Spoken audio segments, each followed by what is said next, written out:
Okay, welcome.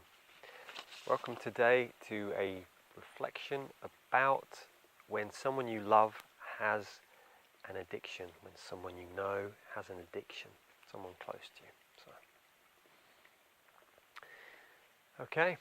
So over the past few weeks I've been working with people with addictions, and in particular I received a message from a person who said that she was basically seeing that she believed that her son had an addiction and what to do.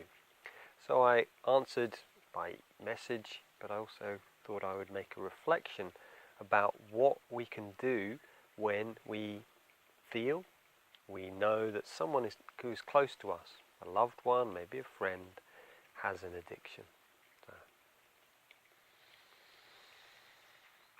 So this is an interesting question, really. So my story is that my father was an alcoholic, and I grew up in a household with addictions where I didn't really have major addictions, but I didn't feel that, but certainly giving up drink and drugs, that was pretty painful for me. So maybe it was major addiction, it's just that was part of my denial. But it's been about 17 years since I've had a drink or taken recreational drugs. And what this question kind of brings up is, what can we do in that situation when we see, like I saw my father drinking? I mean, in my own household there was no talk of my father being an alcoholic, even though he had cirrhosis of the liver and he spent a year in hospital. It was only in my 30s when I questioned my mother about this that she said, yeah, he was an alcoholic. And this is really fascinating, that this thing of denial. So I'd say the first thing, if you feel that someone in your family, loved one, has an addiction, is to really speak from your perspective. How does it feel? And it's like, it really, it might be that I feel so sad to see you with your addiction. Just to emote, rather than what we do is we feel angry, and we express the anger, that just drives someone else away. Or we say hurtful things. It's like, no, what's beneath that anger? And if we can express that by saying, I feel really hurt, I can really feel it in my heart, my heart's breaking when I see you, with addictions, with this, how you are. If you can share that, then they get to feel where you're at. And it's really important as well is to share the I statements. So, I feel this, it hurts, I feel the pain inside of me, rather than, you shouldn't do this, you should stop taking drugs, you should stop drinking alcohol. It's like, you're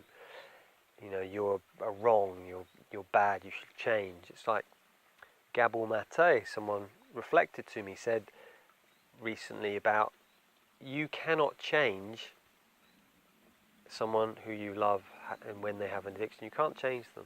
It's just the same in any aspect. If it's in relationships, you can't change them.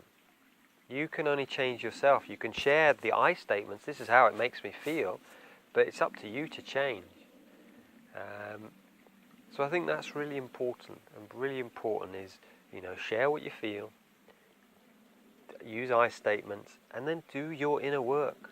Process your sadness, process your pain, process your anger. And then, you will learn to love them. So I think that's important when you're communicating with your loved one. It's like, I feel this, and I still love you.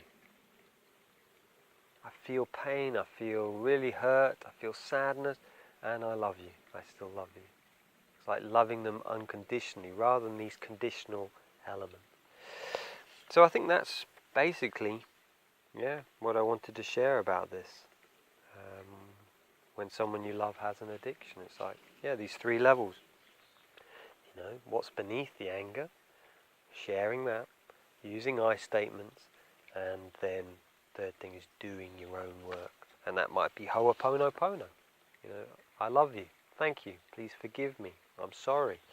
While seeing them as a reflection of the divine, I'm sorry, please forgive me. I love you. So, please, as always, please feel free to offer any reflections, comments, and it is always great to hear from you. So, many blessings and have a great week, and I'll speak to you on Wednesday. Bye for now.